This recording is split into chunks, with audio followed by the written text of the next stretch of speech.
The following podcast contains adult themes and adult language. Listener discretion advised.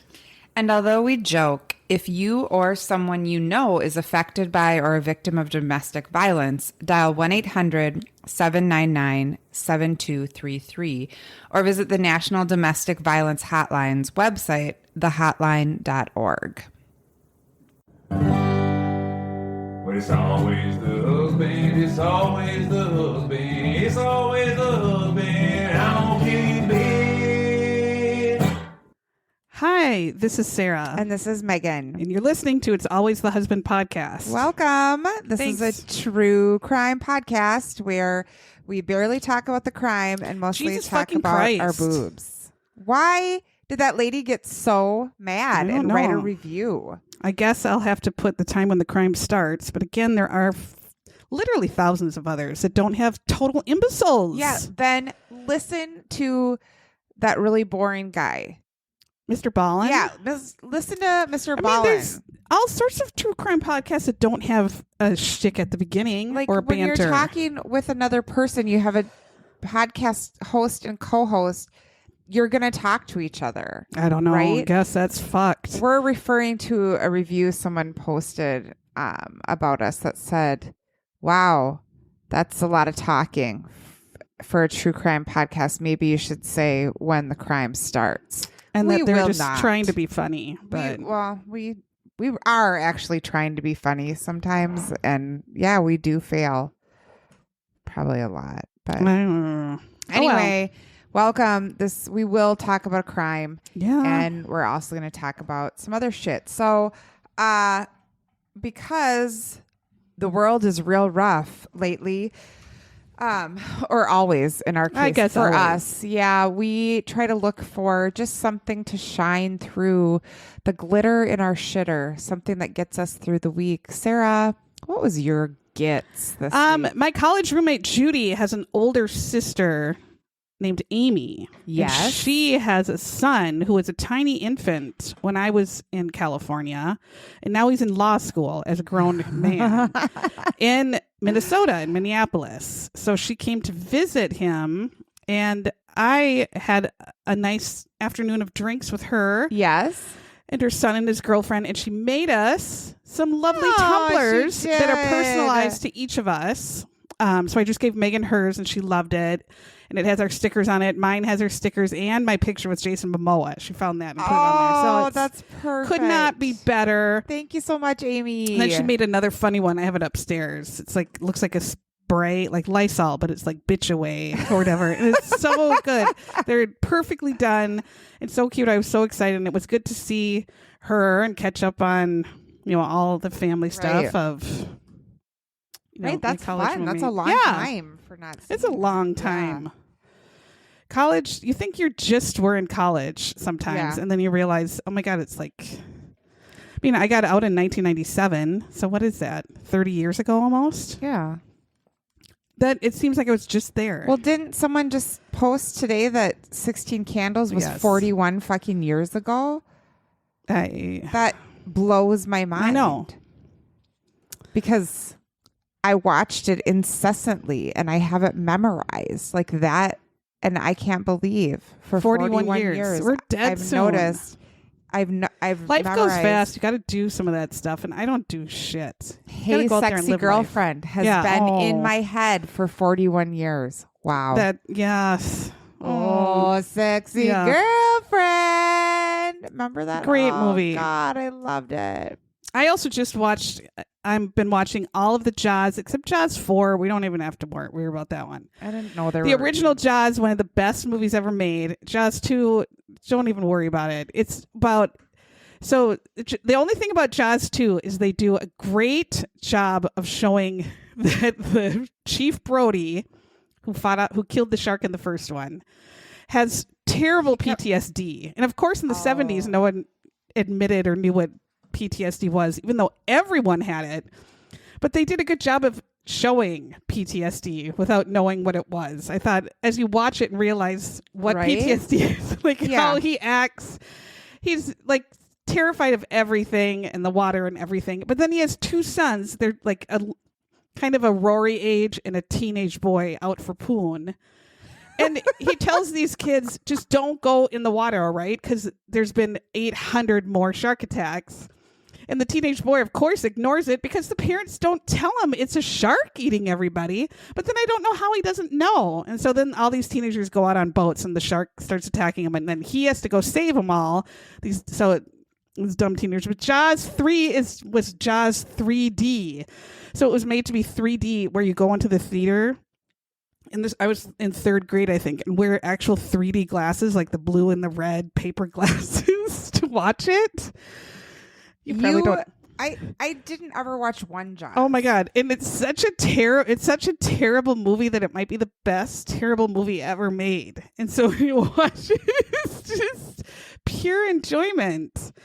So if it's raining at your town or whatever, go to Netflix and watch Jaws 3D. It is the best. It has Dennis Quaid. It has Leah Thompson.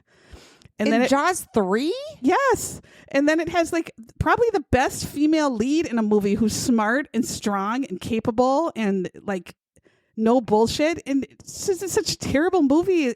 That character never gets acknowledged, but she's like the best female character I've seen in a movie in my whole life of how smart, insane she is. And because it's such the movie is such, but once you start watching, you have to finish. It's like an 80s gem. And then the fact that it was 3D, everything goes, whoa. Oh, no. No, I don't know if I can take it. So good. Okay, so those together are my glitters. And the shitter. Jaws 3D. Jaws 3D and my mug to drink booze while mug. I watch 3D Jaws. Okay. What's yours? So my friend Melissa Benson is known in our circle of friends. We vacation together frequently, or at least once a year we are all together like overnights. And she's known for wearing those eye patches.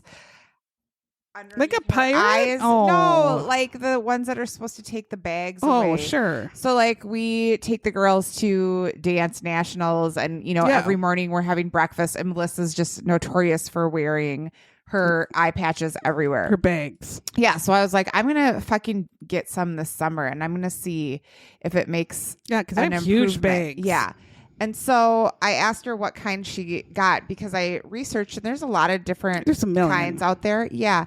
She said, I just get them on Amazon. They're the 24 karat gold ones. And I'm like, I do have those, but I forget to use them. Bitch, those are $6.42. That's it. And the ones I was looking at were like $28 a jar, whatever. And I was like, I think you just need lotion on your eyes. Do these really work? Or hemorrhoid cream. I ordered them. They're 24 karat. Nazano is the brand.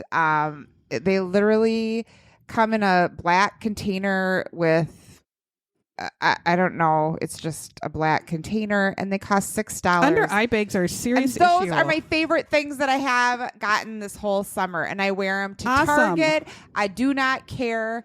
Then you look like a differently special. Well, yeah, I am because I am working on it. And until those things dry up on my eyes, I do not take them. You can also put Preparation H on your eyes. But and then I get a little, can you see a little bit of a sparkle from the 24 No, it looks karat fantastic. Magic. Yes. So I get just like mine are so bad, highlight. I might have to try them. No, it looks amazing. Well, they're $6.42. They look like they work super well. Yeah.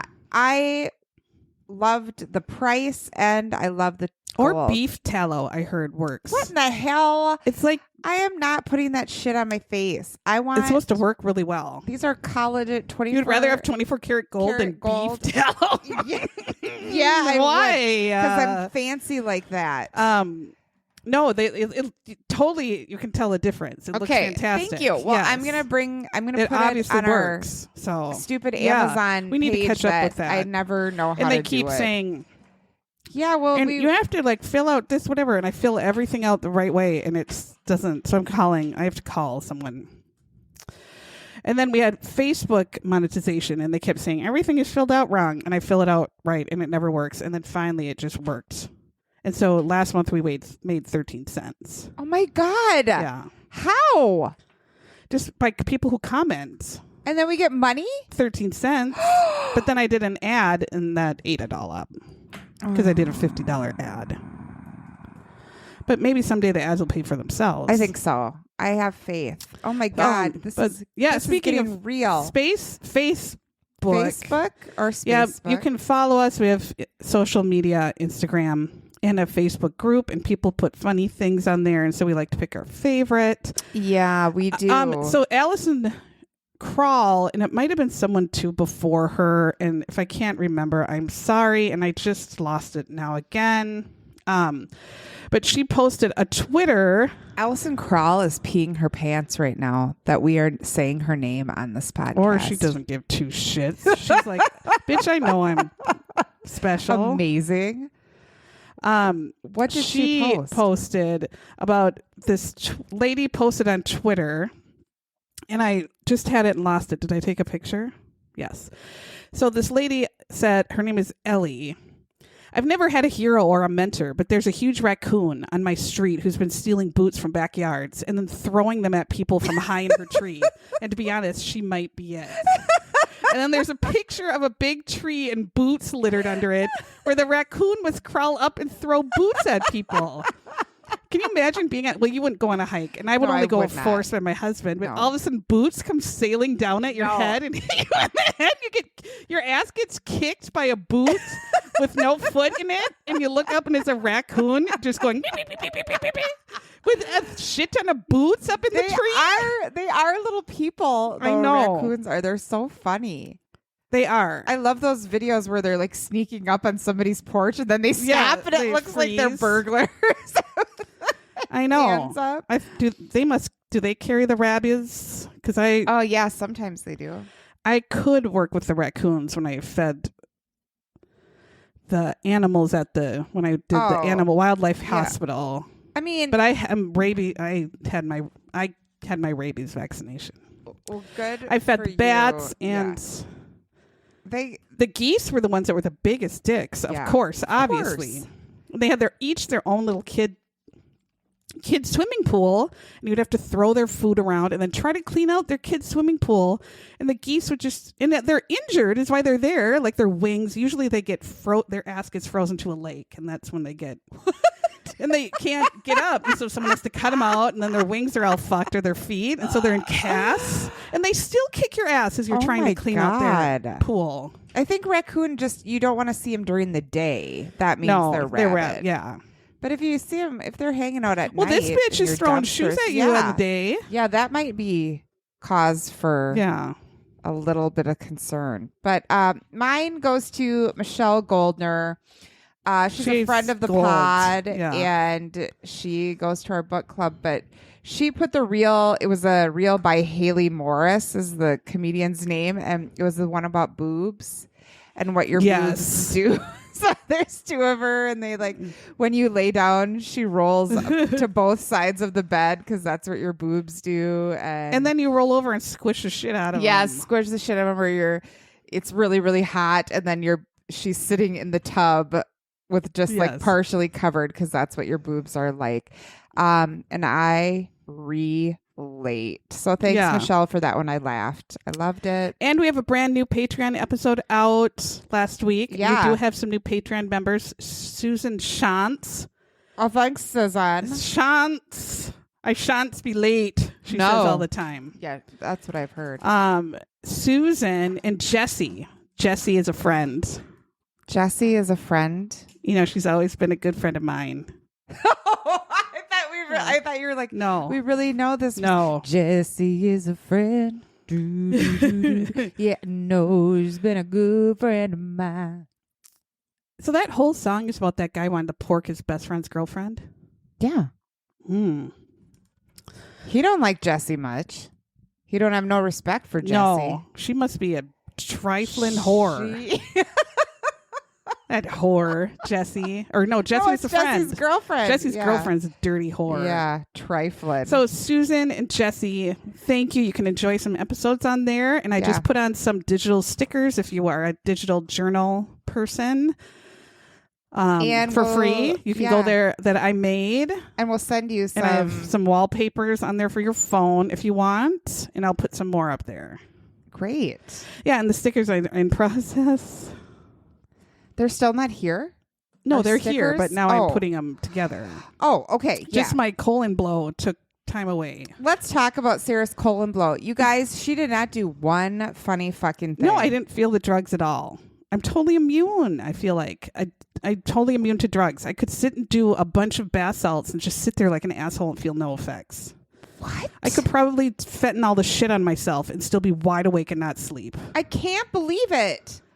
I could Michael Jackson the shit out of myself and still be like, I don't feel it. Could you? No. Like, she said she couldn't feel it in her butthole. I could. She could feel it, but it didn't hurt. No, so I think I must. And I didn't. So something was working. And I was super nervous because my hands were shaking when she was doing the IV and I couldn't stop it. So I thought I'm nervous. And then I wasn't during the thing. So it helped calm your. But I didn't feel goofy. nerves, So it must have just worked just enough to like calm me down because I didn't care. And usually I'm right. But I didn't feel goofy or high or anything. Right. But I didn't. I just felt like a warm. See, I didn't feel that. Even when they put the saline, and I normally feel that, and I get sick from it, like in an IV. It makes me like have low blood sugar or whatever, where you feel like you're going to faint and puke. I didn't even feel that. But I didn't mind. I watched the whole thing. Yeah. And was commenting the whole time like an asshole.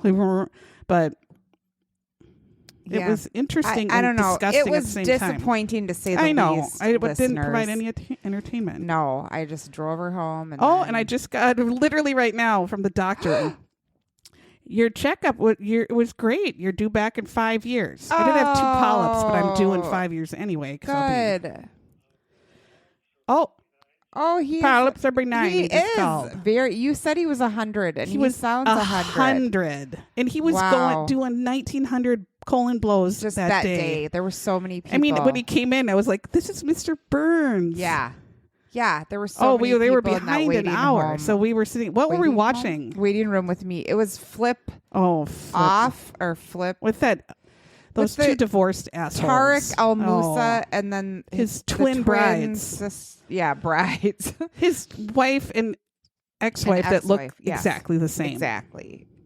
So I watched that even when you were back, and I was reading August's book club too. Book club book. So we do have a book club. I usually talk about it at the end, but I'll just say it now. It's July 29th, so it's Tuesday at 7:30 Central Standard Time. This month we read You Killed Me First. So you have a week and a day to read this sucker. And then we're going to talk about these crazy bitches in this book. God, it was nuts. Yeah, crazy. All right. Now we're starting, for fuck's sake. Let's talk. This was an emotional roller coaster. It was weird. And then, oh my God. I have several questions about the production of the show, and then also this will just take you'll think you're tripping on LSD. This is a trip. Yeah. So we watched a 2020. It was also another show, but that other show was a little more just boring, I thought. I only watched like 15 minutes of it, and I was so bored. It just wasn't engaging. Right. It had similar people in it, but I don't know. It is called the Hungryland Homicide, which I couldn't figure out until the very end. Right. And so first we go to Florida again. Surprise, it's in Florida. And was this called Hope Sound or was it Hobe? Hobe. Okay, Hobe Sound is this tiny town, and it must be on the ocean because the people could just walk to the ocean and walk on the ocean. What a lovely place to live. It's just a 10-minute walk. A tiny, small town, and then you can just walk, and the ocean's all right there. That sounds nice. And it has a Bible college and like a big church, high school, and school there that everyone seems to go to.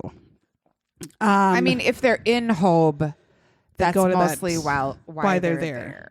They're either going to the Bible college or they're shipped into the Christian school. It's just the townies. Yeah. So we go to April 27th of 2016. Right. And the sheriff's office gets a missing person call. And it's for this woman, and her name is Tricia Todd. And Tricia Todd is a townie. She was born and raised in Hobe Sound. So probably everybody, even in the sheriff's office, do know her. She's a single mom, but recently is divorced from her husband, and she has a 2-year-old daughter, Faith. She leaves Faith with the regular babysitter named Denise, and Denise was Denise, and she said, I called her, I couldn't get no in touch with her. Right. And of course, that's not normal at all, because Faith, she was a very good mom. Faith was her whole world, and she was never late at all. So when the babysitter could not reach Tricia at all, she calls Tricia's brother, one of 7 brothers. Yes. She was the only Holy girl and had crap. 7 brothers. And her mom said, well, when I had her, I just had to get through my head that I had a girl. I guess, what do you do with a girl when you've had shit out boys for so long? 6 boys or 5 boys and then a girl. And then there were, I think there was like a couple younger than her or one younger than, I don't know. Can you even? Wow. Growing up with 7 brothers. Wow. How gross would that be? The toilet? Really gross. Yeah. Oh, all the toilet. grossness. The piss everywhere. Oh my gosh. So they call her brother. What was that brother's name? The one that was always on there. The Todd. one with the long hair? No, or the one short, with the a handsome short hair? one that was good looking. What was, because We'll she call lived him- with one of them. Yeah, that was the one. Okay. I forget his name, but I'll figure it out. Oh, I don't know. I'll look it up right now. So he gets a call from Denise, and she says his wife's name is Chastity.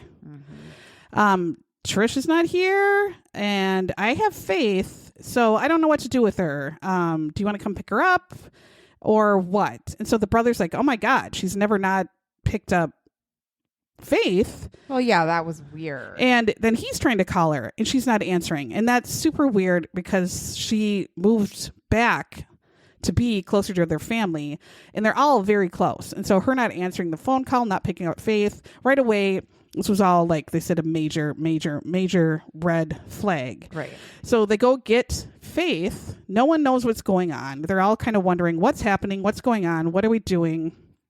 And then there's another brother, Joshua. He had the longer hair. And that's who she actually she was lived living with him. Yeah. This was the shorter brother here that was very handsome, I thought. Very handsome. But Joshua she lives with. And so they go to that house, and her car is there, but parked in the neighbor's driveway, which she would never do because she knows her own driveway. And they're like, I don't know why she would park here in her neighbor's spot. That's weird. She would Right. never do that. They open the door. Her door is open. Her keys are in the car. Her purse is there. Her wallet is there, but her cell phone is gone. So they say, this is so fucked. She wouldn't do this. This is weird. They go into the home. Their groceries are there. They had been put away. They're left in the kitchen area. And everyone is like, this is also weird. She's in the middle of putting away groceries, but then that never went anywhere. She just left her groceries. I think she just Right. didn't. Which I don't I've know. sort of done before. I leave ones that don't have to Yeah. be in the fridge on the table all the time. Yeah. And I'm like, I'll put it away later. And then it's 20 years later. Yeah. Yeah. So she has shit tons of brothers. So they all are now, like, the brothers got motorcycles. She would get motorcycles. The brothers would roughhouse. She would roughhouse. So Yeah. she's tough, like she grew up Yeah. with brothers. She can handle herself. So they're just kind of wondering, hopefully she's okay. She always wanted to be a nurse. And I thought this was so cute. Her mom said, I sewed her a little nurse's office for Christmas, and she would play nurse with like her dolls and the dog. Did you see that nurse's outfit? Yes, It was adorable. Cute. It was so cute, and it was super adorable. It was like a 50s Mm-hmm. nurse or whatever. It was in a little hat. I thought, my gosh, that's the cutest thing ever. Just you put on your nurse outfit to play nurse. Oh my goodness. But then her friend comes on, and again, I forget the friend's name. I'm trying to scan it right now, and it's not telling me anybody's name. I know, and I'm terrible. I didn't write that down because I thought it was on here. But the friend says, "Oh, Tricia was so just So sweet. Like, for instance, the story, once she was driving and stopped, and a man with a gun opened her car door and said, "Bitch, get out." And she, just cool as a cucumber, said, "You should be ashamed of yourself. I'm going to pray for you." And then the man with the gun started crying. He got in the car and she drove him home. But that's an alarming story. That's not a feel-good story, you anecdote you tell to show your friend being just a good person that goes with the flow. You don't tell about her almost being killed during a story, No, the show that she was killed. something. You can't pick something else. I mean, that just shows, like, what the hell, how traumatizing. Yeah. Pick a feel-good story for us. We don't want to know that she just had the shit happen. What in the hell? I was like, my God. She was carjacked at gunpoint? And got the guy to say sorry and then gave him a Jesus. ride? And is that true? Because I would have had my face blown off instantly if I said that. Well, then, what's her name? The hostess, Deborah. I do Deborah, know her name. says, "Oh, what a sweet story." She was just like, Yeah. also too, like, what the hell? So that she goes to this Christian private school that everybody kind of went to, all the siblings went to. And in high school, she meets a boy. And his name is Stephen Williams. So he is one of, like, probably 5, maybe less, black students at the school. And he was also raised by a single mom in West Palm Beach. According to his mother, he had to be shipped into the Christian school because he was too naughty for the public school. But everyone who knew him said he was super, super smart, really cool, really funny, and, like, didn't really get in trouble at the Christian school at all. Yeah. So He was like life of the party. yeah. So he must have held his shit together at the Christian school, but he obviously was too naughty. He got kicked out of obviously multiple public schools by the time you get you get shipped off to Christian school, I would think. But they showed some pictures, and in high school they look super cute together, and they were always laughing and together and holding hands. And I mean, she is an adorable absolutely so photogenic person. Yeah. So cute. You can tell how Just happy like- she, her smile in her Yes. photos. She must have always been just happy and The girl funny. next door, kind of a little bit of a red tint to her Yes. hair, curls, just like super cool and cute, and a couple, freckles. Yeah, just she looked sprinkled on like her. she was really yeah. cool. She was adorable. And Stephen was very handsome, so they looked like a good couple. Yep. After high school, Stephen joins the Air Force. He ends up in North Carolina as an aircraft mechanic. Tricia then graduates. She joins the Air Force because she could get her nurse training. And then get her school paid for. Yep. Yeah. And she could have some adventures because I think she liked kind of doing that kind of thing. But right away, those two, Stephen and Tricia, marry right away, right when she joins the Air Force. And it surprised the shit out of her family because they didn't know. They told them later. And her mom was asked, were you upset because Stephen was black? And she went, no. And she pretty much said, I was upset because he was a dick. She did. She was just like, I didn't really know him. Yeah. And then she was like, I got married. And they were like, and so I hope to learn about him more and like, okay, this is, all right. When your 18-year-old or whatever gets married out of the blue, I'm sure that's shocking a bit. She even goes to Iraq for a bit. She comes back. She goes to nursing school. She graduates in 2011. She's a nurse. And she goes on mission trips. She's helping all these people. She's nursing around. And then she wants to be a mom. So they get into trying to have a family, her and Stephen. And they actually end up having Faith, the little baby girl. And they show all sorts of videos with her with Faith, and she looks like a cute mom where, they're giggling and talking, and Faith is like this cute little 2-year-old that looks totally happy. But Faith gets to be 2, and Tricia and Stephen, Their marriage, though, is over. Yeah. So Tricia takes Faith, and instead of living in North Carolina where she doesn't have any family, she moves back to Florida, to Hobe Sound. Right. And to everybody who knew Tricia, it sounded like the divorce was totally just friendly. Tricia didn't ask for alimony. She just wanted child support. Right. Visitation wasn't an issue at all. And they just shared Faith. And that's what it seemed to be like. When she moves back to Florida, she gets a job at a hospice. She loves this job, and she's just starting over. And she's living, like we said, with her brother, Joshua, at that time. Yes. And she's 30 and starting her life over. And everything seemed to be going pretty well. But now she's missing. And people are worried because she wouldn't leave. She wouldn't just leave and not take Faith. Mm-hmm. She wouldn't leave and not tell all her brothers or her mom. And so they just think, was she in an accident? Did something happen? You know, it's Florida, so you go take a walk in nature and an alligator can bite your puss right off. Yeah, you don't want. Yeah.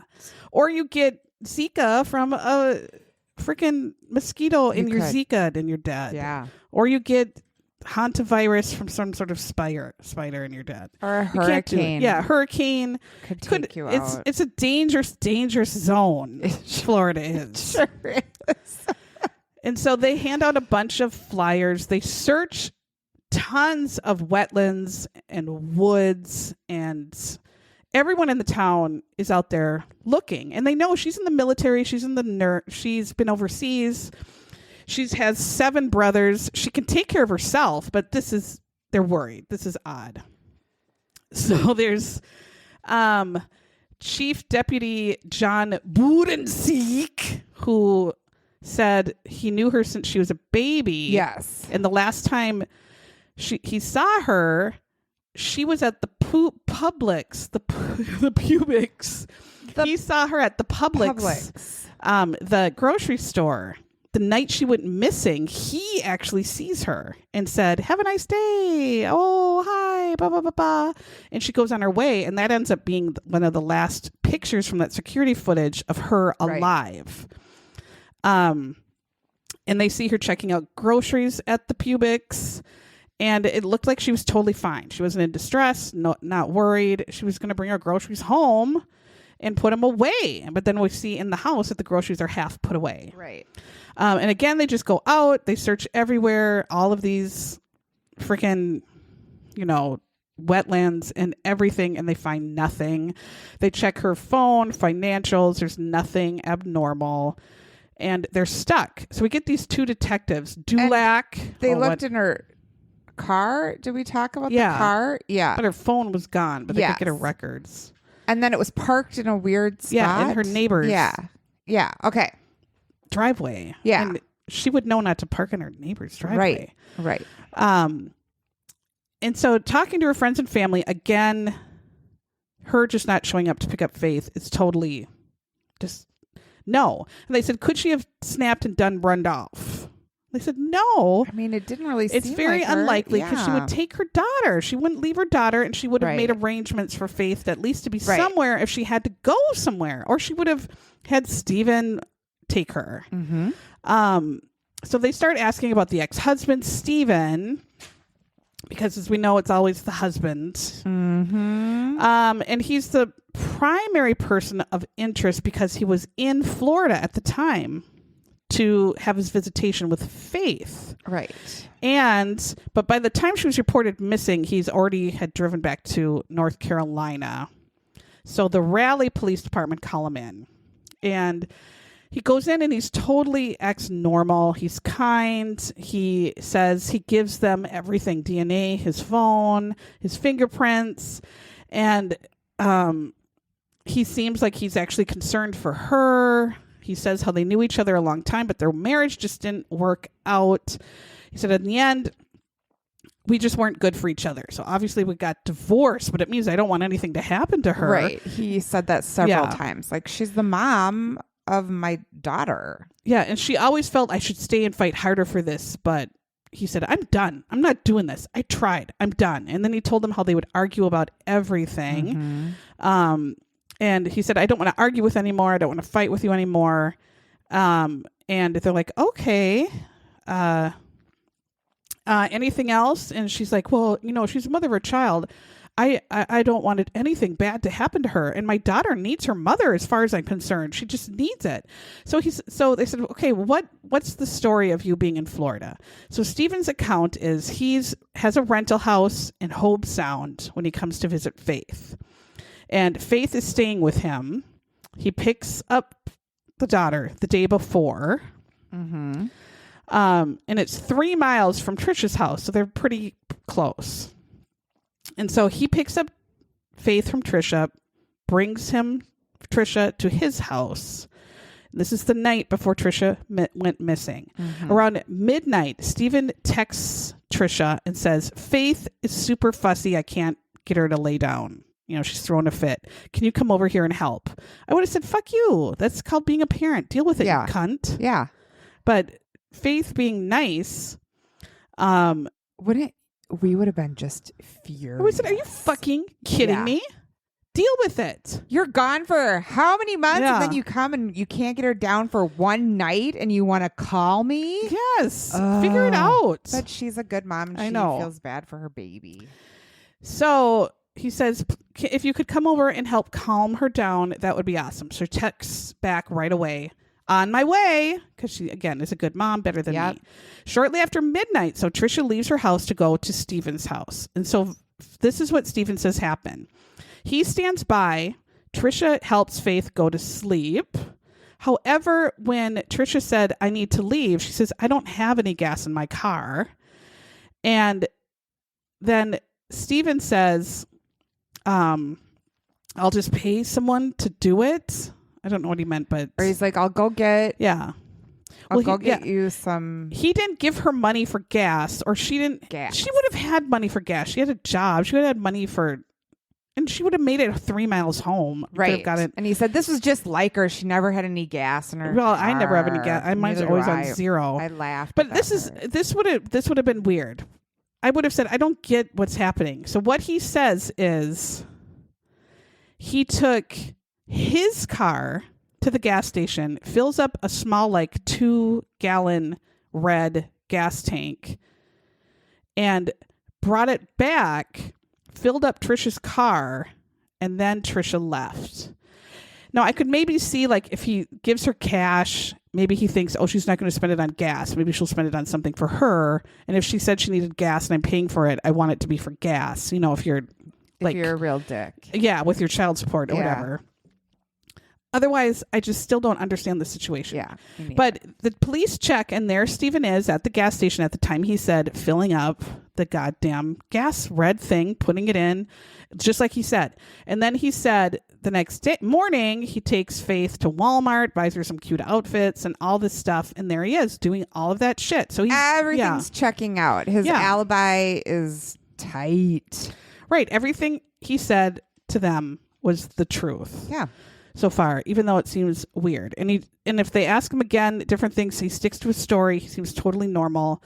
They say, well, what do you think happened? And he says, well, she had this weird hobby that we have not found any woman to do, but she was the one woman who would go out at night. And I don't know if it was really this late, but he said she would go out at 2 a.m, 4 a.m, and just wander and do her night walks.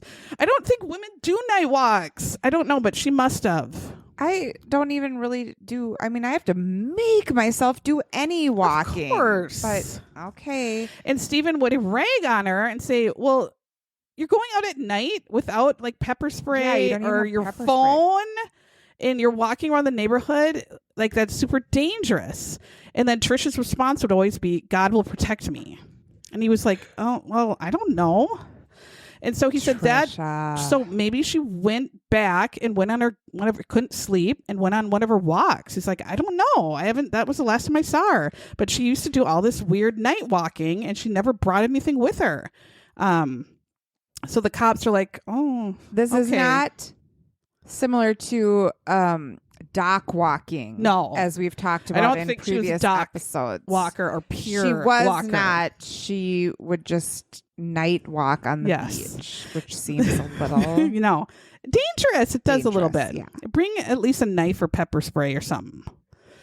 So then they go through her journals and they see she has a huge crush on a local man in the community. And this made me say like, no, this is a fake show now. This isn't real. Mm-mm. So now the man that she is incredibly infatuated with is a ventriloquist. Yeah. He's the local ventriloquist. Yeah. What? How do you watch somebody with a dummy on their hand and say, oh, I want to pork that guy? And then they show this guy. I mean, he looked handsome a little bit. He looked passable, but my God, he's gay. She didn't know he was gay. And how do you not? Of course he's gay. He's up there with a puppet. Well, and he was a church ventriloquist. he was a church ventriloquist. Even worse. Yes.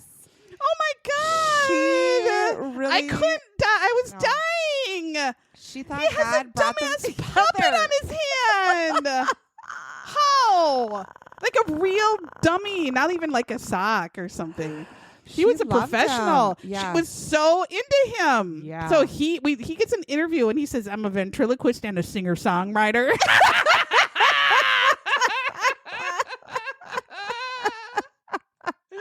What? I mean, what was it like for the first audience ever of a ventriloquist? Were they like, Singer-songwriter at church. no, I mean, like, let's say Oh, you're the ever? very first audience and a ventriloquist comes out. What do you even think of that kind of an act? Like, why is that man talking to a sock on his hand? Look at, he took a sock and he drew eye holes on it. He's talking to it. He's trying to pretend his like it's lips not are him. moving. He's pretending that the sock is talking to him. We know it's a sock. Why are you talking to the sock? I don't get it. I don't know. But I guess he was funny because people were enjoyed by him. And he was like a celebrity in the town. Yes, and he traveled to many churches in the area and did his thought it show. was pretty good. And they showed some of it, and they showed clips and just people sitting in the pews, laughing and enjoying it. Yes. So his name was Brett. Yeah. And she told some of her close friends that she had Or dreams. I think it was Brett or Brent. Oh, Yeah. okay. That she was going to marry him. She said like that. Yeah. I'm going to marry that man. She's like, the Lord I'm brought going to marry that gay puppeter. the man and his He's a puppet Yeah. to me. Thank you, Jesus. He was a church gay puppeteer. How did she get her puss all into him? What's going on? Because Stephen at least was handsome and muscular and like, so she's going totally different route. Maybe because Stephen was a bit of a dick. Yeah. She's going total 180. Yeah. I can't with this. Oof. I mean, she had such a crush on him that her friends were just like, And she yep, was literally telling them, like, I'm going to marry him. And that then, I'm absolutely in love with him. And this was like news to yes, him. and insultingly, when they asked Brent about who she Yeah. is, about Tricia, he's like, I mean, I didn't really know her. Yeah. And she was telling everyone, I'm going she to was marry gonna him. and she was totally in love with him, and he didn't even know her from Karen. No, and they had like She she kept had saying- kind of bombarded him Yeah. on Facebook or something, and just said Yeah. like, Oh, I'm so sorry. I'm "Hey, just enjoyed your show I'm or whatever. And fangirling you." Yeah. Oh my gosh. So instead of like DMing hot Instagram models or celebrities, she's DMing this Yeah. ventriloquist. Yeah, she is. Yep. I can't. Yeah. And he was like, I'll pass. Yep. She is throwing herself at him. And he's like, nope. Lady, take that as he's gay. Otherwise, he would have said, hello. Ventriloquists aren't swatting bitches around, off with a stick. I don't think they have no groupies. I don't Ventriloquist think so. groupies. Wasn't there like a guy? Do the groupies have their own doll that the ventriloquist signs? Wasn't there a guy recently that was like a comedian There's tons. ventriloquist person? And they're all just so weird. I mean, some can be funny, I guess. They I go don't on know. America's Got Talent But all I mean, the time. they're horrifying. Ventriloquist dummy, the old, those old ones are horrifying. That's what they're all in horror movies. Yeah. It's weird. Oh, Jeff Dunham. That's who I'm Yes. thinking of. Ugh. Yes. I don't know. I guess people like it. I don't know. People must because he's famous. But yeah, you're right. Thinking about it in a metacognitive way. Yes. Ventriloquists are really weird. Okay. But it's a good skill. I remember being a kid trying to throw your voice or talk without moving your lips. It's hard as hell. Well, yeah, I can't do it. Well, anyway, so Brent tells detectives, well, I didn't know her. But I do have, I'm doing a show at a church in Stuart, Florida. Do you want to come and watch? Maybe she'll show up. Detectives actually believe that Tricia, I thought she told him, or she told friends that she was going to go to the show. And So she bought, they were really hoping that she This just was like beyond ran insane. away, but then was going to show up at this church and because she like had such a crush on him. So she bought this blue police dress officer, she bought just a dress to go to this and surprise him at this ventriloquist presentation at the Yes. Stuart, Florida church. Yes. So then the detectives, her friends, and her family are hoping that she is faking this disappearance so that she can put on her blue dress, show up at this church, and have everybody go, "Cunts, I'm alive!" And then Right. have Brent, the ventriloquist, get a boner for her. Right. First off, he would be horrified. Yeah. Second, he would say, "Again, I'm going to pass." And third, no, you're not going to. No one fakes their disappearance and abandons their child and family to impress a ventriloquist in a dress, a blue dress. No, No. this doesn't happen. And detectives were so certain that she was going to show up. They did a stakeout. And all her friends went, waiting for her to just show up magically in her dress to impress Brent. And then, of course, the cop said it was a good show. Yeah, they were like, Sure is funny. it was a good show. That ventriloquist singer-songwriter. If I were him, I would be like, even if she did do this, I wouldn't date her now. She's nuts. Right. Of course she's not going to do that. Right. Like, I mean, my God. She just had a crush on him, and maybe, she's not going to do this extreme. She wasn't nuts. She just, went to 180 from her pet, which we've all done. Yes, we have.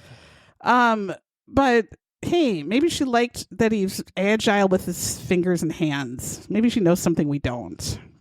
Yeah, maybe we're the dummies. quote unquote dummies. We're gonna go to every ventriloquist show that comes to Mystic from now on. Show us your hands. Oh, jeez. So that's a bust. Yeah. She doesn't show up. And they're like, The ventriloquist Yeah. is off the hook, and yeah. he's thankful. And so now a tip comes in. This is just dumb, but a woman says, "There's blood all over the beach and the parking lot." Oh my God. So detectives come, and then it's not human blood, but there was a lot of blood. A lot of blood. What the hell was it? What the hell blood was? Yeah. I don't know. And they never told us anywhere. No, but that was. But they start picking up then every bit of trash, everything they see in the woods. I mean, everywhere she could have gone, they went, they picked up. I mean, they were looking everywhere. They were picking up everything, thinking it could just be something she dropped, something that happened in the struggle. Because if she's walking around at night and she was very cute, right. That's can be dangerous. So, and she doesn't have, and according to her, Stephen, she never took any kind of defenses with. So that could be very dangerous. Right. So they start surveilling just the beaches to see, all right, is there a weirdo there? And of course, if they're in Florida, there's a weird Of course, dime a there's dozen. weirdos there. So they find this pastor named Douglas who walks the beach at night. And this was weird. And he's 105. And again, he's out at night, and he's out at night doing devotionals or whatever. And apparently that's what Tricia would do too, would be just like And so, pray. So they would cross paths every once in a while and just say, hey, hi. You know, just you go on a walk At and sometimes 2 in people the morning. Yes. And They had the same habits, but okay. and they just would say hi. So they brought this 100-year-old in, and he goes, wait, is sitting in this chair? Do I look at you? Do I look at the chair? Do I look at you? I'm turned sideways. Do I look at the polygraph? Do I look at you? Do I look at the chair? They're And like, sir. Yeah, the detective said, it's a $5,000 polygraph chair, sir. Just sit in it. Sit in it. They were so mean to him, and he was clearly somewhat like kook. And he was like scared. Yeah. And so Douglas says, well, I met her twice at the beach. He said once she was walking at 6 a.m, and he said he felt compelled to speak to her about the Lord. And so she spoke to him about the Lord. Mm-hmm. And then another time, it was about 1:30 a.m, he was on the beach. And that was the night that Tricia disappeared. And they say, here, we see you. You're out on the beach at 1:30 a.m. And he goes, oh, that's the night she went missing? And they're like, what were you doing? And he says, they were super mean to him. I did my devotions. That's what I do when I can't sleep and get restless. Yes. I go to the beach and just, I think about the Lord. And so they're like, well, did you see her? Did you rape the shit out of her? He's like, no. And they say, Doug, we're not playing games here, Doug.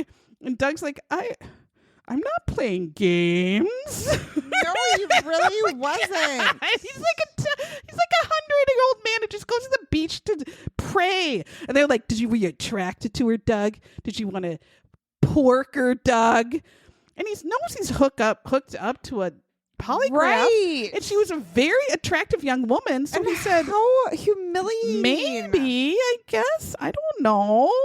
Did you want to rape her, Doug? And he's like, well, no, I just talked to her about the Lord. Then did he say there were some turtles or something? Yes. And so they're like, what were you doing there all night, Doug? And he said, well, I saw a sea turtle laying eggs and I watched. They're like, Doug, that sounds like the dumbest shit I've ever heard, Doug. These are the detectives who just went to a ventriloquist show. So I would rather watch if you saw a sea turtle at night going up and laying eggs, anybody would watch it, I would think. Right. At a distance, you know? And so then they tell him, well, now I'm going to calibrate the machine. And he's like, what? And they said, I need you to lie to me now so I can calibrate the machine. And he's like, I don't understand what that means. I'm confused. I don't want to do this. I don't like this. And so then he refuses to take the polygraph because he's like all confused. And then they realize, well, if they watch the whole tape, all he did was sit there for like hours alone watching the sea turtle. Like literally, He that's what really he did. was. So he has an alibi the whole night because he was watching the goddamn sea turtle. And they found Yeah. the footage from wherever. Some shop. Yeah. And so he couldn't have done anything, you know? And so then And they didn't show those two. Yeah, they never saw Tricia. And he even said, I called the police to come out and protect the sea turtle. And there's a record of him calling the police, them coming out, them like protecting the sea turtle. And they search his car and they search his home and they find nothing. I mean, and this guy's just like, just took a walk. Now I'm just getting yelled at that I raped a young girl. Oh, God. So now they're just like, oh, fuck. We've searched And the of course, ex-husband. I'm so jaded. Like Yeah. as soon as I hear they have a pastor, I'm like, oh, the pastor did I it know. because those It's fuckers. always Yeah. been a pastor. Yep. But then this poor guy really was just praying and I know. watching turtles. He was. Oh, poor dog. So then we have these two detectives, Pardue and Dulac, that are working the case and they're stuck because the pastor didn't do it, the ventriloquist didn't do it, and Right. the ex-husband seems cool as a cucumber. I mean, this menagerie Yeah. of suspects is really something. So then they send people up to North Carolina again to talk to Stephen, and he still says the same story. They keep going back to who's the last person to Yeah. see her, And it was it's Stephen. Stephen. He gives the same account. He tells them His story is not changing. doesn't change even at all. He has a live-in girlfriend. In fact, she was his girlfriend while he was still married Her name is Laura. to Tricia. Yeah. So they call in Laura. They make her wait for 5 hours before they talk to her. Yeah, And they're she is getting her real pissed. primed up. Yeah, Yep. she was pissed. Yeah. So Laura, as they question her, she's like, I don't know nothing. I have no idea. Whatever. They question her, like, did Stephen tell you he murdered her? She's like, no, he didn't. I don't know. He wouldn't have done it. I don't know what's going on. I've only talked to Tricia once on the phone, like forever ago. I have nothing to do with this. And they're like, well, where were you? She's like, I was at work. And she's on camera at work. And so Laura had nothing to do with it. She was in North Carolina. And they rule her out. So, And she said, Steve wouldn't do this because he likes being a part-time dad. Right. He doesn't want a full-time kid. Yeah. Like she just that's comes right. straight out and says it. She's like, you know, they're like, was he still connected to her? She's like, no, he was happy to be a part-time dad. He didn't want to he had the best of both worlds. Right. And said there was no arguments that she knew of. Right. With money About or anything. money or So everything child was support, fine. whatever. Yeah. He was happy. Everything was happy. Right. And then they learn though that, Laura and Stephen were having an affair, but Stephen was having multiple affairs during the marriage, but and that's why they got divorced. Yeah. Laura never went to Florida. Stephen would just go to Florida. Right. Again, like she said, he was just happy doing that probably once every, who knows how often. Once a month or whatever. And then Laura is only 24. very young. Very young. And they said, do you love him? Yes. And she's like, well, he probably loves you. Well, thank you, whatever. She goes. And Stephen then tells them, okay, well, here's the rental property I was at. So they think, well, let's just look at all of the cameras between his rental property and Tricia's home. Right. And then they start talking to the neighbors around the rental property. And one neighbor says, well, Tricia never got in her car and left. Stephen got in her car and left at 12:30 or whatever. And they're like, are you sure? Or this was like 1 a.m. And the neighbor's like, yes, Stephen got in Tricia's car at 1 a.m. and left. Yes. And the car didn't come back. His car was here. And so the cops are like, oh my gosh, we have to see these cameras from Stephen's house to Tricia's house. Right. So they look through hours and hours and hours of this camera footage of everyone who has cameras on this route. And they end up finding a guy walking like at 4:30 in the morning away from Tricia's house back towards Stephen's house. Yes. And he is walking and they catch it on like 3 different cameras. Just like a slow casual jaunt. walk. Yeah. And it's clearly, even though it's grainy, it's clearly Stephen. Yeah. And they're like, that is Stephen. And he has a military rucksack. Yes. And he's just walking right from her house to his. Yes. And they're like, this is clearly him. But because the video was so grainy, they couldn't use it. And it was dark outside. It was Yeah. like 3 a.m. or something. And that's just not enough because he could have said, I do night walks too. Yeah. But I bring everybody Yeah. doing night walks. So it's all circumstantial. So they have nothing at all. And they just have this shadowy figure that you can tell is Stephen. They just need some more stuff. So then Stephen, again, taking care of, Stephen's trying to figure out how to take care of, during all this. Right. He's trying to figure out how to take care of Faith.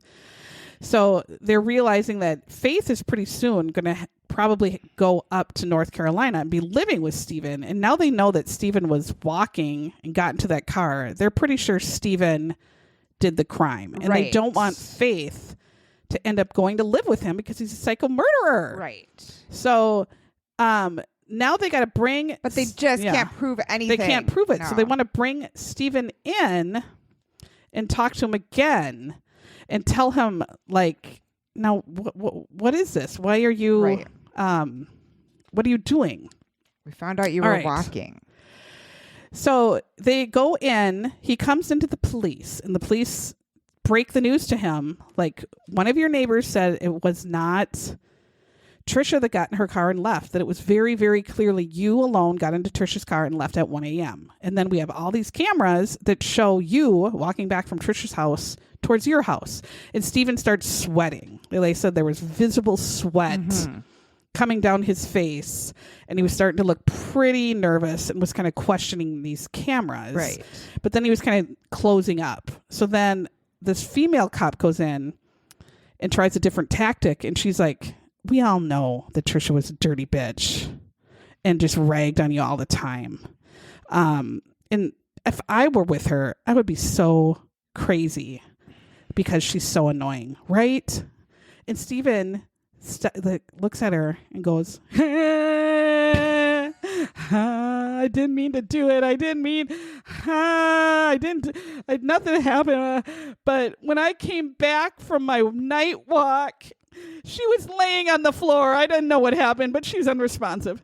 The fakest. Yeah. So he was crying without any tears.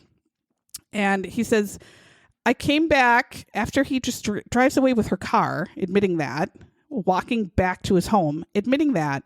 He comes into the home and Tricia's just unresponsive, laying on the hallway or whatever.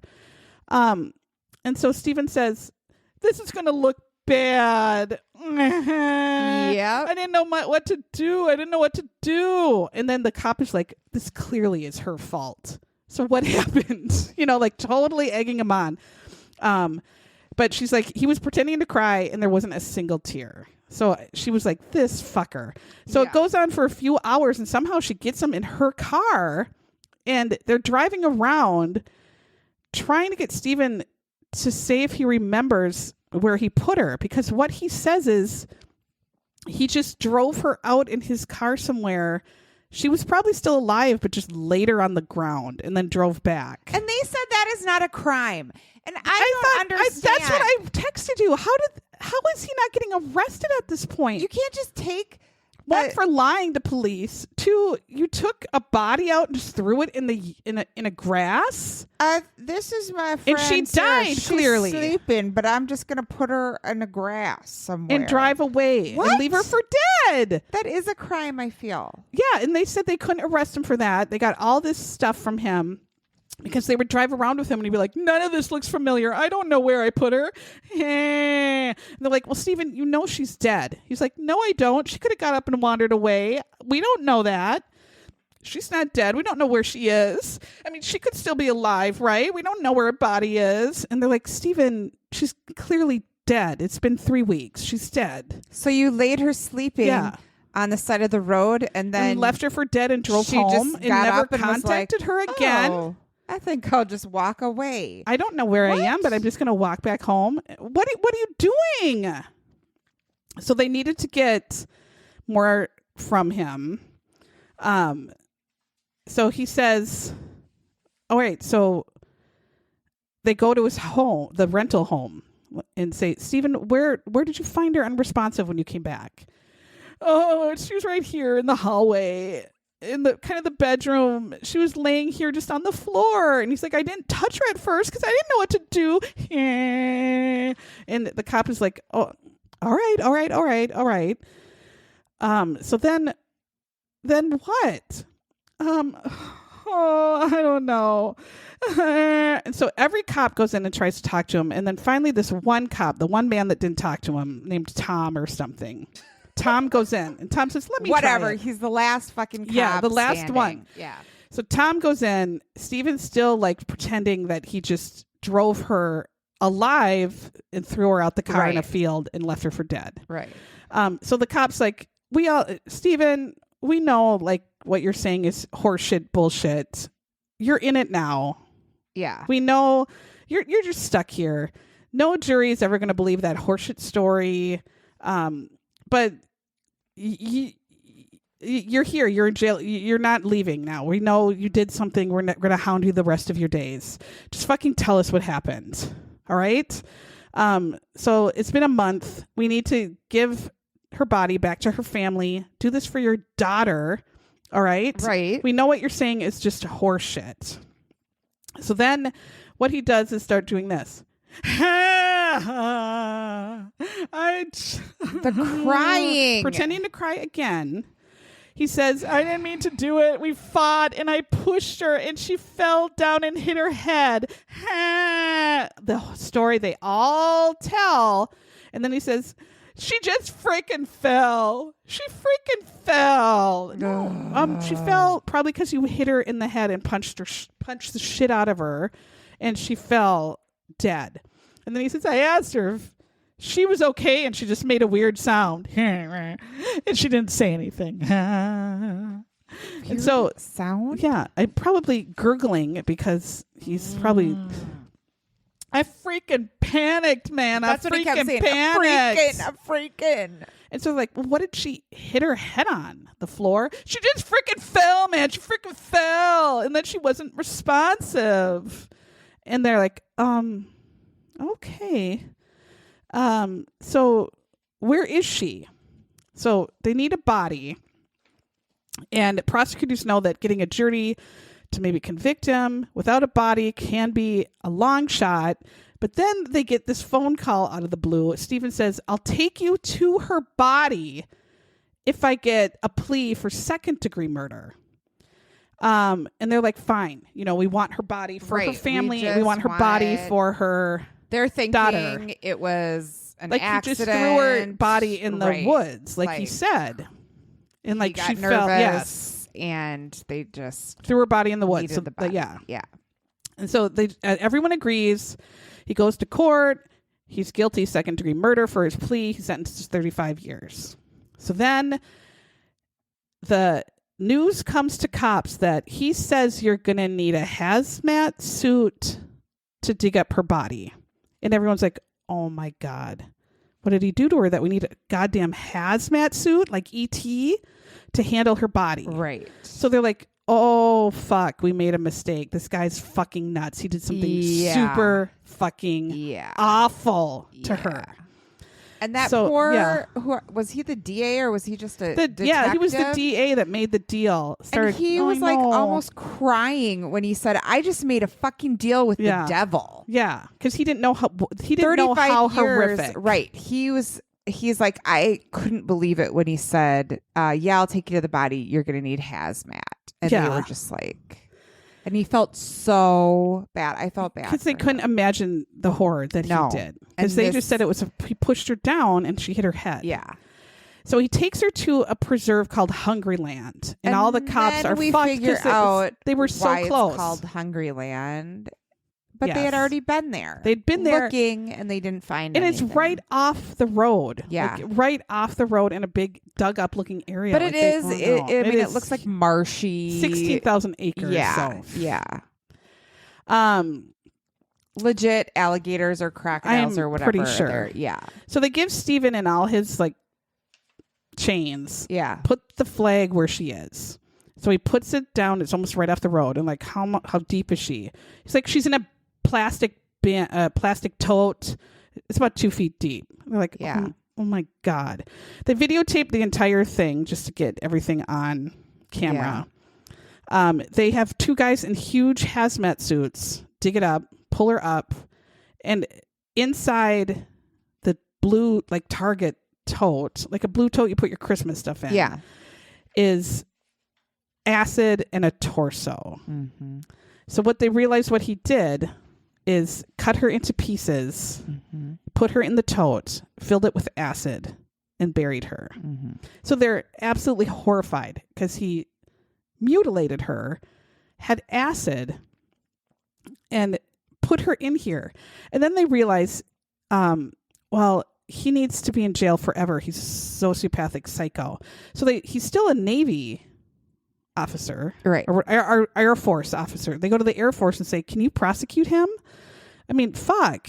Like, he did this as a member of the Air Force. And they're hoping that this is a way around the plea deal that they've given him. Like, if they can take him to military court, he can get more time. More time.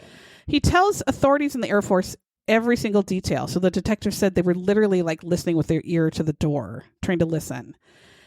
The day before he met Tricia, he leaves his hotel.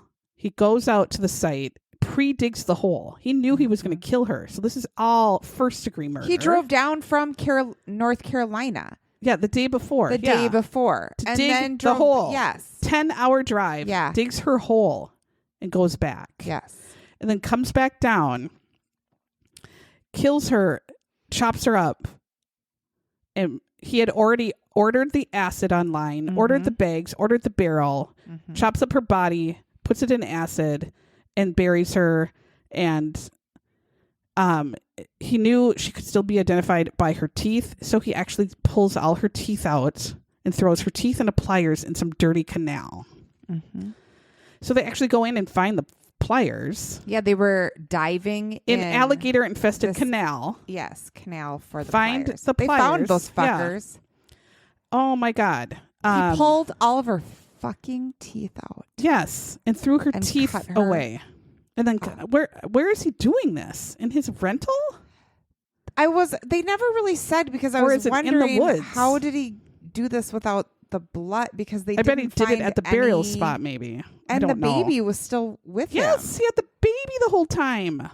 Oh, no, he didn't, because he left the baby alone to do this. And that's why they Well, yeah, he had could at first but the rest him. So, like, Yeah. he couldn't have really done it in the I don't know. Yeah. house. Because I don't she know. was I there don't and remember where yeah. he did it. Absolutely disgusting. Oh my God, how awful. So they're just horrified. And then the Air Force is like, nah, we're going to pass on this one. You know, you got him. And the DA's like, what? That's totally what? Yeah. And so they're still like trying to get it and thinking, could this still happen? But they were pissed. Yeah. And so every detective is like, I have never seen a sociopath like him. How he calmly, in every interview, talked to them like a normal person, knowing that he had planned her murder, put her in acid, chopped her up, and he even took a polygraph. It was inconclusive, and he was calm as a cucumber through it. Like, this is a sociopath. Right. No wonder he got kicked out of public school, because you can do a whole lot of shit in public school and not get kicked out. He must have really been bad. And kid.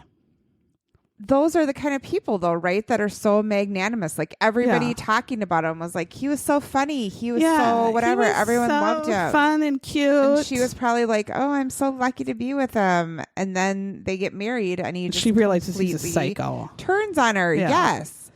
Oh my God. Like, they just like dealing with him. They don't know they're dealing with this psycho. He seems totally normal. Right. At this front. And then, oh my God, at the end. And so the family says, you know, we forgive him. Faith ends up going with the cute brother, and he adopts her. was his name. Yeah, Jonathan Todd. And she's doing well. They like showed actual 10-year-old pictures of her, which they never do. Yeah, but she looks like she has brother and sister with like his kids are like her siblings. And the mom says, you know, I forgive him, but she's like, he's fucking nuts. I don't ever think he should be out of jail. No. You know, that doesn't mean that. But Faith seems to be doing well.